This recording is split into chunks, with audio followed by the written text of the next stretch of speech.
भारतीय संस्कृति के अनुसार पूजा कक्ष के बिना घर अधूरा माना जाता है। पूजा कक्ष को घरों में पवित्र और महत्वपूर्ण स्थान माना जाता है क्योंकि यह सकारात्मक ऊर्जा का केंद्र होता है। पूजा कक्ष घर का वो स्थान होता है जो घर में सकारात्मक ऊर्जा लाने का काम करता है। अगर वास्तुशास्त्र के अनुसार घर में पूजा कक्ष बनाया जाए तो यह घर और परिवार के लिए सुख शांति के साथ समृद्धि भी लाता है। तो आइए जानते हैं कैसा होना चाहिए वास्तु के अनुसार हमारा पूजा कक्ष, क्योंकि आप में से काफ़ी लोगों के कई दिनों से बहुत क्वेश्चन आ रहे थे पूजा कक्ष को लेकर कि मूर्तियाँ कैसी होनी चाहिए, कहाँ रखना चाहिए और हमारा फेस किधर होना चाहिए। तो पूजा कक्ष को लेकर जो भी आपके प्रश्न थे, जो भी डाउट थे, आज मैं उन सबको क्लियर करने वाली हूँ और पूजा कक्ष के बारे में आज आपके साथ संपूर्ण जानकारी शेयर करने वाली हूँ।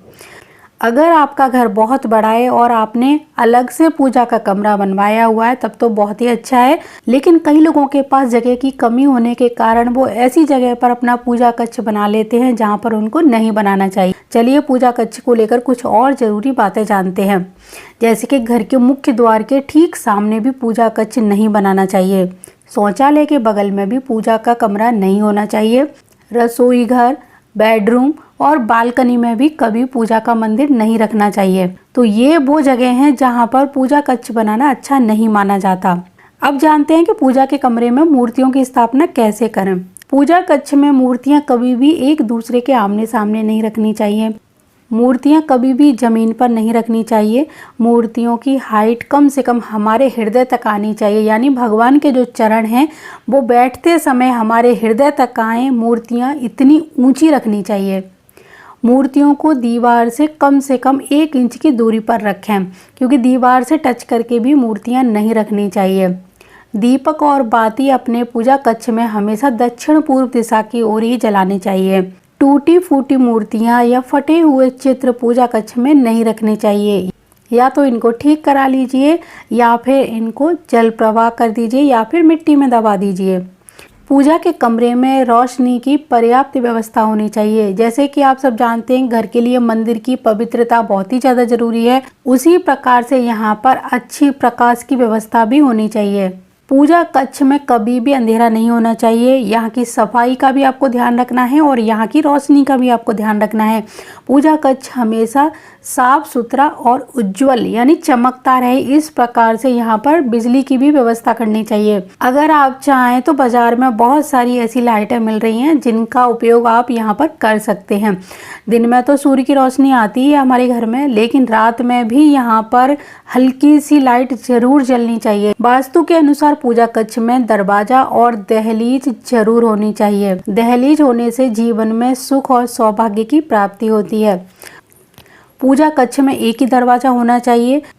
दरवाजे के बिना मंदिर को घर के अन्य कमरों की तरह ही समझा जाता है, तो कोशिश करें यहाँ पे दरवाजा और दहलीज जरूर हो। इसी के साथ आप जब इनका दरवाज़ा बनाएं तो सबसे पहले आपको ये ध्यान रखना है कि लकड़ी का दरवाज़ा होना चाहिए।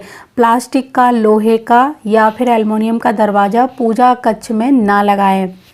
पूजा कक्ष एक ऐसा स्थान होता है जहाँ भगवान का वास होता है, इसीलिए यहाँ पर किसी प्रकार के कूड़े करकट से बचना चाहिए। साथ ही इस बात का भी ध्यान रखें कि पूजा कक्ष में युद्ध, हिंसक फोटो या फिर अनिष्टकारी शक्तियों को प्रदर्शन करने वाली तस्वीरों को नहीं लगाना चाहिए।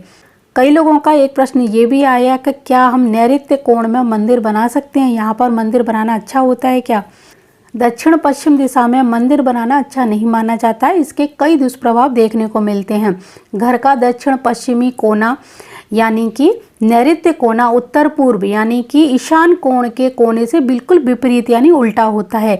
इसीलिए यहाँ की ऊर्जा देवी देवताओं की पूजा पाठ के लिए अच्छी नहीं मानी जाती। जिस प्रकार ईशान कोण में देवी देवताओं का वास होता है और नैऋत्य कोण में राहु का वास होता है, तो नैऋत्य कोण में जब हम मंदिर बनाते हैं या पूजा करते हैं तो हमें ईशान कोण के देवी देवताओं का आशीर्वाद नहीं मिल पाता है। इसीलिए नैऋत्य कोण में मंदिर बनाना अच्छा नहीं माना जाता है। वास्तु में नैऋत्य कोण को पितृ पूजा का स्थान माना जाता है। इस दिशा में भगवान विश्वकर्मा की भी पूजा की जाती है, जिससे कर्मचारियों को अपनी काबिलियत बढ़ाने और बेहतर ट्रेनिंग करने में सहायता मिलती है। परंतु इनकी जगह किसी अन्य देवी देवता का स्थान इस जगह पर नहीं होना चाहिए, क्योंकि वास्तुशास्त्र में ऐसा माना जाता है कि यदि अन्य देवी देवताओं का मंदिर इस दिशा में बनाया जाता है तो लोगों को आर्थिक हानि का भी सामना करना पड़ सकता है। तो यहाँ पर पितरों की और विश्वकर्मा जी की पूजा करना अच्छा माना जाता है।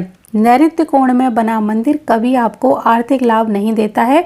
जीवन में उतार चढ़ाव बने रहते हैं। साथ ही साथ अगर आप बिजनेस करते हैं तो बिजनेस में भी घाटा होता रहता है या किसी भी प्रकार की हानि हो सकती है। इसीलिए घर के दक्षिण पश्चिम कोने में अपने पितरों के चित्र स्थापित करने चाहिए और उनसे संबंधित पूजा पाठ को इस दिशा में किया जाना चाहिए।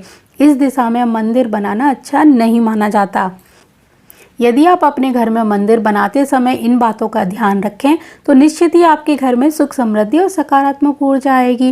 घर के लोग भी प्रसन्न रहेंगे और मुसीबतें और तकलीफ भी आसानी से दूर हो जाएंगी। इस तरह आप एक सुखी जीवन जी पाएंगे। पूजा कक्ष के लिए कुछ और वास्तु टिप्स जानते हैं। शौचालय वाली दीवार पर मंदिर नहीं होना चाहिए, क्योंकि इससे प्रार्थना कक्ष दूषित हो जाता है। ऊपरी मंजिल के शौचालय के नीचे भी प्रार्थना यानी पूजा कक्ष नहीं होना चाहिए। पूजा कक्ष और शौचालय को एक दूसरे के आमने सामने भी नहीं होना चाहिए। लकड़ी का मंदिर अच्छा रहता है, लेकिन भारी भरकम मंदिर घर में नहीं रखना चाहिए, जैसे कि संगमरमर का, कांच का या किसी हैवी धातु से बना हुआ मंदिर। अब जैसे कि कई लोगों का प्रश्न होगा कि हमारा मंदिर टॉयलेट की दीवार के पास बना है, घर में कोई और जगह नहीं है, तो क्या करें? तो आप मंदिर और दीवार के बीच में कोई ऐसा पार्टीशन लगा दें, यानी कि जो आपका मंदिर है उसके पीछे कोई भी चीज़ लगा सकते हैं। कोई लकड़ी का बड़ा सा टुकड़ा लगा सकते हैं और कोई प्लास्टिक सीट भी लगा सकते हैं। तो इससे आपके मंदिर और टॉयलेट की दीवार में एक अवरोध उत्पन्न हो जाएगा। इसी तरह पूजा घर के सामने अगर टॉयलेट पड़ता है तो इन दोनों के बीच में भी आपको कोई अवरोध उत्पन्न करना होगा। बीच में लकड़ी का कोई पार्टीशन लगा सकते हैं, पर्दा डाल सकते हैं, जिससे कि पूजा घर की पवित्रता नष्ट ना हो। जब भी आप धूप दीप जलाएं तो कोशिश करें पूजा कक्ष के दक्षिण पूर्वी यानी अग्नि कोण में ही दीपक जलाना चाहिए और अग्नि संबंधी जो भी चीज़ें हैं वहीं पर रखनी चाहिए। ऐसा करने से जातक के जीवन का अंधकार दूर होता है। अब जानते हैं पूजा कक्ष में कौन सा कलर करवा सकते हैं। पूजा कक्ष में गहरे रंग के कलर नहीं करवाने चाहिए। पूजा कक्ष के लिए गहरे कलर अच्छे नहीं माने जाते, तो आपको यहाँ पर हल्के कलरों का यानी रंगों का प्रयोग करना चाहिए। पूजा कक्ष में कभी भी जली हुई माचिसों की तीलियाँ इकट्ठी नहीं करनी चाहिए, क्योंकि इनसे नकारात्मक ऊर्जा का संचार होता है। अब जानते हैं पूजा कक्ष कौन सी दिशा में होना चाहिए। तो आप अपना पूजा कक्ष उत्तर पूर्व दिशा यानी ईशान कोण में बना सकते हैं। अगर आपको ईशान कोण मिलता है तो ईशान कोण में बनाइए, नहीं तो पूर्व दिशा में बना सकते हैं। जब पूर्व दिशा भी ना मिले तो उत्तर दिशा में पूजा कक्ष बना सकते हैं। अगर आपको ये दो दिशाएं भी ना मिलें तो पश्चिम दिशा में भी पूर्व मुखी होकर पूजा की जा सकती है। मंदिर में भगवान गणेश जी की मूर्ति अवश्य रखनी चाहिए, इससे घर में सुख समृद्धि आती है। अगर आप एक ही भगवान की पूजा करते हैं तो उनकी एक निश्चित दिशा होती है, उसका चयन करना चाहिए। जैसे कि आप काली माता की या हनुमान जी की ही पूजा करते हैं, घर में एक ही मूर्ति रखते हैं, तो उनको दक्षिण दिशा में या अग्नि कोण में रख सकते हैं, वहाँ पर पूजा कर सकते हैं। लेकिन जब आप सभी भगवान की पूजा करते हैं तो आप उनको ईशान कोण में ही स्थान दें, यानी मंदिर ईशान कोण में ही बनाएं तो ज़्यादा अच्छा रहेगा।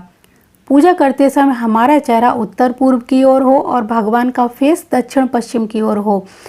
घर के मंदिर में कभी भी प्राण प्रतिष्ठित मूर्तियां नहीं रखनी चाहिए और घर के मंदिर में बहुत बड़ी मूर्तियां भी नहीं रखनी चाहिए। मूर्ति का साइज एक अंगूठी जितना हो तो बहुत ही अच्छा रहता है। ज़्यादा से ज़्यादा 12 इंच तक की मूर्तियां घर में रखी जा सकती हैं, इससे बड़ी मूर्तियां घर में नहीं रखनी चाहिए। अगर आपका घर बहुत ही छोटा है और आपने रसोई या बेडरूम में पूजा कक्ष बना रखा है, कोई और जगह नहीं है उसको रखने की, तो आप उस जगह की पवित्रता का पूरा ध्यान रखें। जहाँ पर आपने मंदिर रखा है उसको ढककर रखें। कोशिश करें कि रसोई घर में झूठे बर्तन ज़्यादा देर तक नहीं पड़े रहने चाहिए। तो ये थी कुछ पूजा कक्ष को लेकर विशेष बातें जो मैंने आज आपको बताई, और मुझे पूरी उम्मीद है कि आपको ये जानकारी अच्छी लगी होगी। मैंने सभी जानकारियाँ देने की कोशिश की है। अगर कुछ रह गया है तो कमेंट करिए, अगली बार मैं उसको भी इसमें ऐड करूँगी। तो जय माता दी, जय गुरुदेव और जय श्री राम।